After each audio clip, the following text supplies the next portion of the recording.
দেশের জ্বালানি খাত ভয়াবহ দুর্নীতি ও অদক্ষতায় নিমজ্জিত। এ খাতের চিহ্নিত দুর্নীতিবাজ ও কোম্পানিগুলোর বিচার না হলে এই অবস্থা আগামীতেও চলতে থাকবে বলে মনে করেন বিশ্লেষকরা।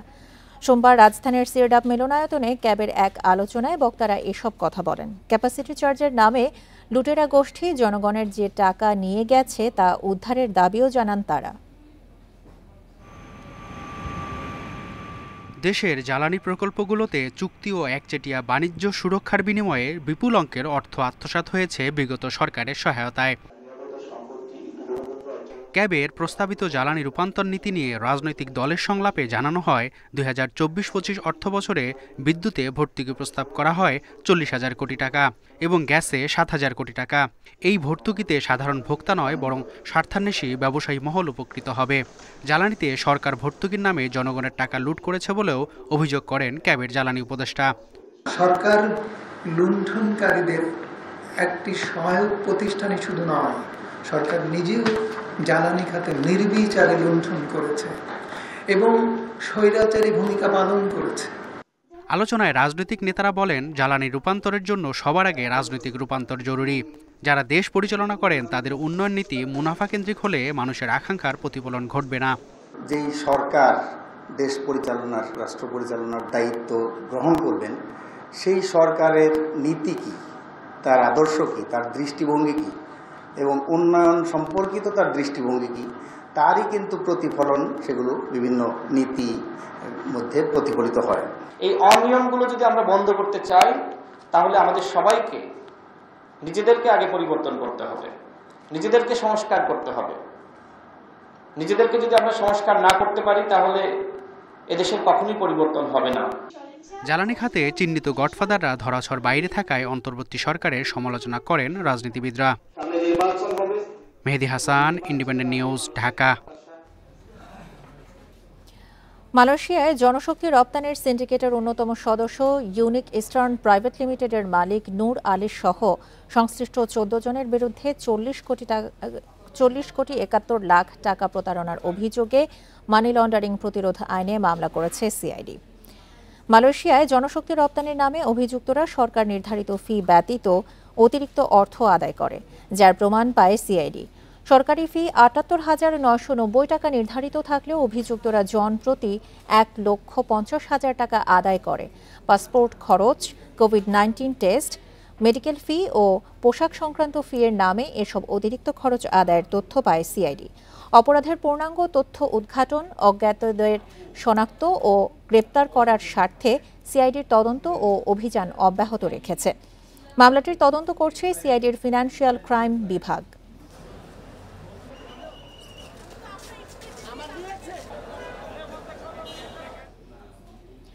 লন্ডনে প্রায় ৫০০ কোটি টাকা মূল্যের ৩টি অ্যাপার্টমেন্টের মালিকানা ছেড়েছেন সাবেক ভূমিমন্ত্রী সাইফুজ্জামান চৌধুরীর ভাই আনিসুজ্জামান চৌধুরী ও তার স্ত্রী ইমরানা জামান চৌধুরী। যুক্তরাজ্যের সরকারি ওয়েবসাইটের তথ্য বলছে, গত ১৯ সেপ্টেম্বর রনি 42 লিমিটেডের পরিচালক পদ থেকে সরে দাঁড়ান আনিসুজ্জামান। একই দিনে আজারবাইজানের নাগরিক নাসিব পিরিয়েভ কোম্পানির মালিক হিসেবে এটির নতুন নাম দেন PNN UK প্রপার্টিজ লিমিটেড। কোম্পানিটির 2টি বিলাসবহুল অ্যাপার্টমেন্ট রয়েছে, এর মধ্যে একটি 2020 সালে 91 লাখ পাউন্ড দিয়ে কেনা হয়। লন্ডনের রিজেন্ট পার্ক এলাকার এসব বিলাসবহুল অ্যাপার্টমেন্টের গড় বাজার মূল্য 2 কোটি পাউন্ডেরও বেশি। এদিকে গিলবার্ট স্ট্রিটের 95 লাখ পাউন্ড দিয়ে কেনা একটি অ্যাপার্টমেন্টের মালিকানা ছেড়েছেন ইমরানা জামান চৌধুরী। তবে এসব সম্পদের মালিকানা পরিবর্তনে আর্থিক লেনদেনের কোনো তথ্য নেই ওয়েবসাইটে।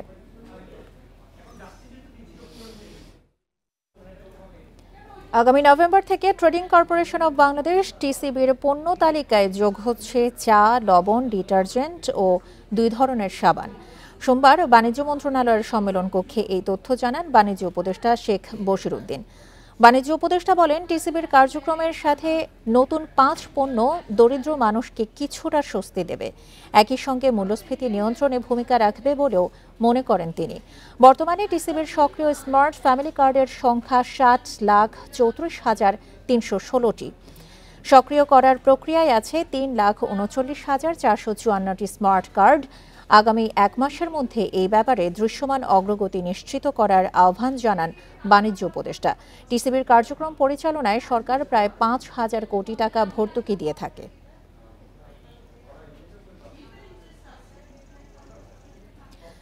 নানা অনিয়মের মাধ্যমে কোম্পানিগুলো বিভিন্ন সময় বিদেশের টাকা পাচার করেছে। তারা এসব কাজে অনেক স্মার্ট বলে অনেক পাচার করতে পেরেছে। সোমবার ইকোনমিক রিপোর্টার্স ফোরাম ইআরএফ এর ইনস্টিটিউট উদ্বোধন অনুষ্ঠানে অর্থ উপদেষ্টা এসব কথা বলেন। এজন্য কোম্পানির অনিয়ম ধরতে অডিটরদের ভূমিকা রাখার আহ্বান জানান অর্থ উপদেষ্টা।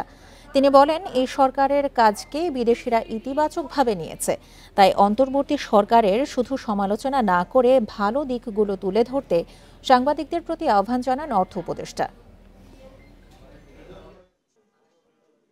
তারা স্মার্ট বলে এত টাকা পাচার করতে পারছে, they have outsmarted Bangladesh bank official আর ব্যাংক অফিসিয়াল, কারণ তারা যাদের হায়ার করেছে তারা ইকুয়ালি জিনিয়াস।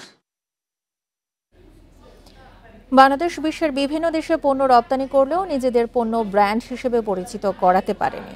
প্রচার ও ব্র্যান্ডিংয়ের দুর্বলতায় ক্ষুদ্র ও মাঝারি শিল্প প্রতিষ্ঠানগুলো পণ্য রপ্তানিতে পিছিয়ে পড়ছে। সোমবার রাজধানীতে ঢাকা চেম্বার আয়োজিত সেমিনারে আলোচকরা এসব কথা বলেন। এলডিসি উত্তরণ পরবর্তী পণ্যে বৈচিত্র্য আনতে সরকারি বেসরকারি খাতকে সমন্বিতভাবে কাজ করার পরামর্শ বিশ্লেষকদের। দেশের অর্থনীতিতে ক্ষুদ্র ও মাঝারি শিল্প 25 থেকে 30% অবদান রাখলেও এ খাত এখনও অবহেলিত। গুণগত মানের অনেক পণ্য তৈরি হলেও সঠিক মার্কেটিং ও ব্র্যান্ডিংয়ের অভাবে দেশ বিদেশে চাহিদা বাড়ছে না। এবং সেটা যদি আমরা ডিসিসিআই আয়োজিত সেমিনারে বক্তারা বলেন, দেশের মোট শিল্প প্রতিষ্ঠানের 90%ই ছোট ও মাঝারি শিল্প। তবে সঠিক কর্মপরিবেশ, ঋণ ও নীতি সহায়তার অভাবে বিশ্ববাজারে টেকসই পণ্য রপ্তানি করা যাচ্ছে না। কস্টিং ইস্যুসগুলো বেড়ে যাচ্ছে, তো তখন কিন্তু আমার এই যে মেইন ইউএসপি, এই লো কস্ট, সেটা কিন্তু চলে যাচ্ছে। সো এখন আমার ইউএসপি কি হবে? এখন হবে আমার ব্র্যান্ডিং এবং মার্কেটিংটা। ইন্টারন্যাশনাল মার্কেটের ডিমান্ড অনুযায়ী আমরা পণ্য কীভাবে তৈরি করতে পারি, ডিজাইন কীভাবে ডেভেলপ করতে পারি, রিসার্চে কীভাবে ইনভেস্ট করতে পারি, এবং সেক্ষেত্রে সরকারের যে বিভিন্ন ধরনের পলিসি সাপোর্টগুলো আছে এই খাতে যে কোম্পানিগুলো বিনিয়োগ করবে সেখানে কীভাবে সাপোর্ট দেওয়া হয়। দেশ থেকে তো শুনি 1 লাখ 2 লাখ, আমার জন্য 1, 2, 3 লাখ কোটি টাকা কিন্তু একই জিনিস। যেটা চলে যাওয়ার তো চলে যায়, আপনারা আটকায় রাখতে পারছেন? এখন এসে আমরা বলতেছি চলে গেছে, তখন কই ছিলাম আমরা? সো ইস্যু কি যে আমাদেরকে গ্রো করতে হবে, আমাদের গ্লোবাল প্ল্যাটফর্মে পৌঁছাতে হবে। এ সময় আলোচকরা বলেন, স্বল্পোন্নত দেশের তালিকা থেকে বাংলাদেশ বেরিয়ে গেলে রপ্তানিতে শুল্ক বাড়বে। এমন অবস্থায় পণ্যের গুণগত মান উন্নয়নের পাশাপাশি বিভিন্ন দেশে পণ্য রপ্তানিতে বৈচিত্র্য আনতে হবে। আমরা এক একজন এক এক স্বরে বিদেশে যে কথা বলি, বিদেশিদের সাথে ব্র্যান্ডিং করি এক একভাবে দেশকে, আমাদের প্রোডাক্টকে, এই জিনিস থেকেও বেরিয়ে আসতে হবে। ইপিবির ভাইস চেয়ারম্যান বাইরে গিয়ে বাংলাদেশকে যেভাবে ব্র্যান্ডিং করবে, ঢাকা চেম্বারের সভাপতিও সেভাবে ব্র্যান্ডিং করবে। গার্মেন্ট সেক্টরে আমরা যেখানে আমরা কিনতে যাই, আমি ইউরোপে, আমেরিকাতে বিভিন্ন জায়গায় আমি কাপড় মানে শার্ট কিনতে যাচ্ছি কারোকে গিফট দিব বলে, কিন্তু দেখছি যে মেড ইন বাংলাদেশ। কিন্তু মেড ইন বাংলাদেশ ঠিক আছে, কিন্তু ব্র্যান্ডটা আমাদের নয়। আন্তর্জাতিক বাজারে টেকসই পণ্য রপ্তানি করতে আধুনিক প্রযুক্তি ব্যবহারে জোর দেওয়ার তাগিদ বিশ্লেষকদের। Shafil Alam Sujan, Independent News, Dhaka. বৈদেশিক মুদ্রার রিজার্ভ সংরক্ষণে আন্তর্জাতিক মুদ্রা তহবিল IMF এর শর্ত ফের পূরণ করেছে বাংলাদেশ। সেপ্টেম্বর পর্যন্ত দেশের নেট রিজার্ভ প্রায় $20 বিলিয়ন পৌঁছেছে, যা IMF এর নির্ধারিত $18.65 বিলিয়ন চেয়ে বেশি। এছাড়া আগামী ডিসেম্বরের শেষে $19.90 বিলিয়ন শর্ত পূরণ হবে বলে আশা করছে কেন্দ্রীয় ব্যাংক। মূলত সরকারের নেওয়া বিভিন্ন ইতিবাচক পদক্ষেপে রেমিটেন্স প্রবাহ বেড়েছে। এছাড়া 1.5 মাসে বিভিন্ন ব্যাংক থেকে প্রায় $1.7 বিলিয়ন কেনে কেন্দ্রীয় ব্যাংক, যা রিজার্ভ বাড়াতে গুরুত্বপূর্ণ ভূমিকা রেখেছে। এতে 25 সেপ্টেম্বর পর্যন্ত নেট রিজার্ভ $20 বিলিয়নের ঘরে দাঁড়িয়েছে। বর্তমানে দেশে বৈদেশিক মুদ্রার রিজার্ভ প্রায় $31 বিলিয়ন, আর IMF এর গণনা পদ্ধতি BPM-6 অনুযায়ী $26.39 বিলিয়ন।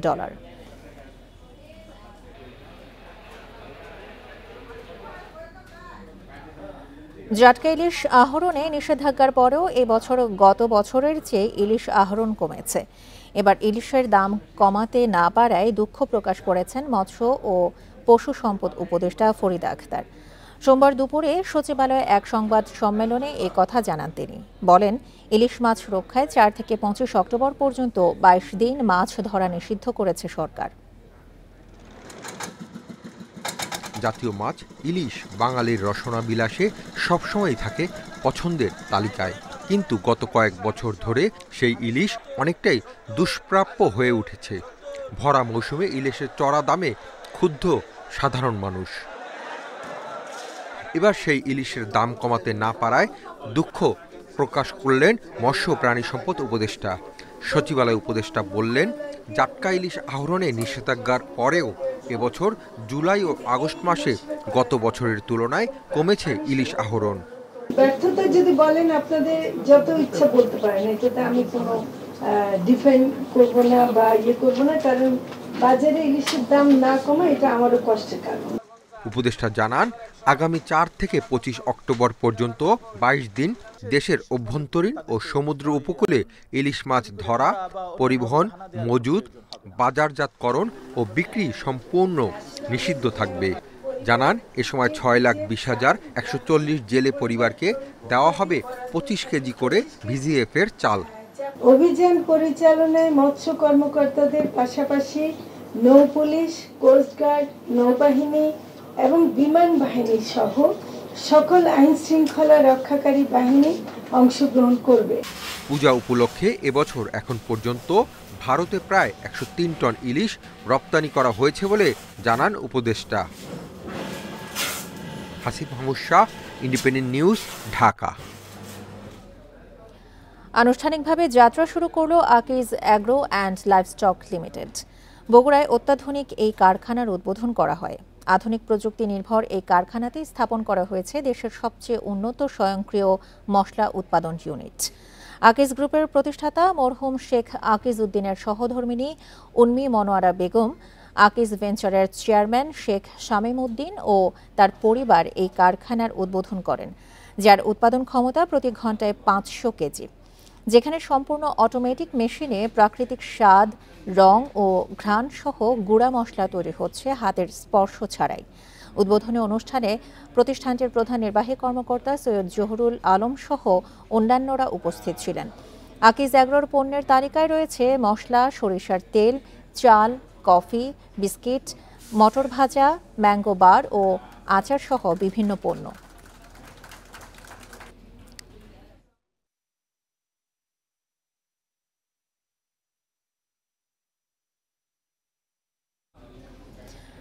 ভিট বাংলাদেশের অ্যাম্বাসেডর হিসেবে প্রতিষ্ঠানটির সঙ্গে চুক্তি সই করেছেন জনপ্রিয় অভিনেত্রী মাসুমা রহমান নাবিলা।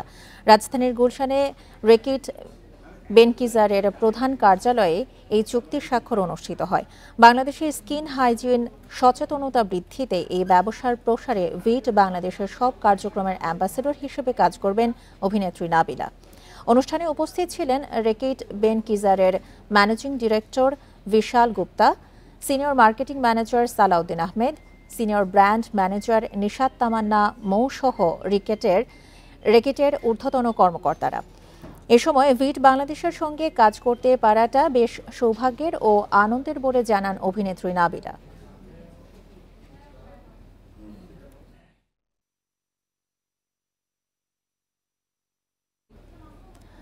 ব্যাংক গ্যারান্টির বিপরীতে আংশিক রপ্তানিকারকদের শুল্কমুক্ত কাঁচামাল আমদানির সুবিধা দিয়েছে জাতীয় রাজস্ব বোর্ড এনবিআর। সোমবার এ সংক্রান্ত প্রজ্ঞাপন জারি করে প্রতিষ্ঠানটি। এতে বলা হয়, রপ্তানি বাণিজ্য বাড়াতে ব্যাংক গ্যারান্টির বিপরীতে আংশিক রপ্তানিকারককে শুল্কমুক্ত সুবিধায় কাঁচামাল আমদানির সুযোগ দিয়েছে এনবিআর। প্রজ্ঞাপনের মাধ্যমে বিদ্যমান বন্ড ব্যবস্থাপনার শর্ত মেনে যেসব রপ্তানিমুখী শিল্প প্রতিষ্ঠানের পক্ষে বন্ডেড ওয়্যারহাউস লাইসেন্স নেওয়া সম্ভব নয়, তাদের জন্য শুল্ক কর পরিশোধ না করে কাঁচামাল বা পণ্য আমদানি করার সুযোগ দেওয়া হয়েছে। শুল্কমুক্ত এই সুবিধা পেতে নির্ধারিত শুল্ক করের সমপরিমাণ ব্যাংক গ্যারান্টি জমা দিতে হবে।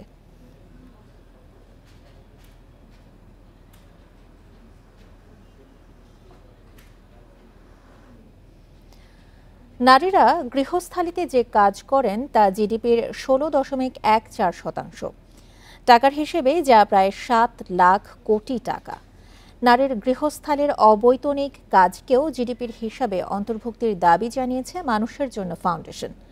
দুপুরে রাজধানীর একটি হোটেলে স্বীকৃতির পথ লিঙ্গ সমতার দিকে প্রথম পদক্ষেপ শীর্ষক এক সংলাপে এই তথ্য উপস্থাপন করা হয়। সংলাপে পরিকল্পনা উপদেষ্টা ওয়াহিদ উদ্দিন মাহমুদ কর্মক্ষেত্রে ব্যবস্থাপনার দিক দিয়ে পুরুষদের চেয়ে নারীরা বেশি সক্ষম। তিনি বলেন, মেয়েরা শুধু ঘরের কাজই করে না, উৎপাদনও করে। তাই নারীরা যাতে তার কর্মক্ষেত্রে তার সন্তান রাখতে পারেন তার জন্য ব্যবস্থা নেওয়া হচ্ছে। তিনি বলেন, নতুন প্রজন্মের নারীদের প্রতি সম্মান বাড়ানো উচিত। জরিপ অনুযায়ী 60% নারী গণপরিবহনে হেনস্থার শিকার হন, যা দুশ্চিন্তার। তিনি বলেন, নারীর গৃহস্থালী কর্মের কারণেই উন্নয়ন সূচকে গুরুত্বপূর্ণ অগ্রগতি অর্জন করেছে।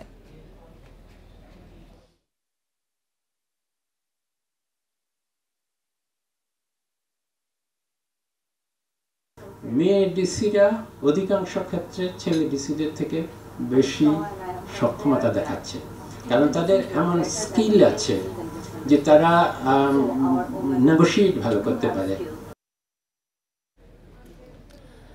দিনাজপুরের দুটি রেল স্টেশনের প্ল্যাটফর্মে 3 বছর আগে যাত্রী ছাউনি নির্মাণ হলেও দুর্ভোগ কমার বদলে উল্টো বেড়েছে। চালুর বছর থেকেই পড়ছে বৃষ্টির পানি, নষ্ট হচ্ছে যাত্রীদের জিনিসপত্র এবং স্টেশনের মালামাল। অভিযোগ জানিয়েও সুরাহা হয়নি বলছেন স্টেশনের কর্মকর্তারা। ভোগান্তি কমাতে দ্রুত ব্যবস্থা নেওয়ার দাবি যাত্রীদের। 2022 সালে দিনাজপুর ও বিরামপুর রেল স্টেশন প্ল্যাটফর্মে তৈরি করা হয় নতুন দুটি যাত্রী ছাউনি। সে বছরই বৃষ্টিতে ছাউনি দিয়ে পানি পড়ায় চরম ভোগান্তিতে পড়তে হয় যাত্রীদের। বৃষ্টির পানিতে নষ্ট হয় বিভিন্ন জিনিসপত্র। প্ল্যাটফর্ম পিচ্ছিল হয়ে ট্রেনে ওঠানামার সময় ঘটে দুর্ঘটনা। দ্রুত এই সমস্যা সমাধানের দাবি যাত্রীদের।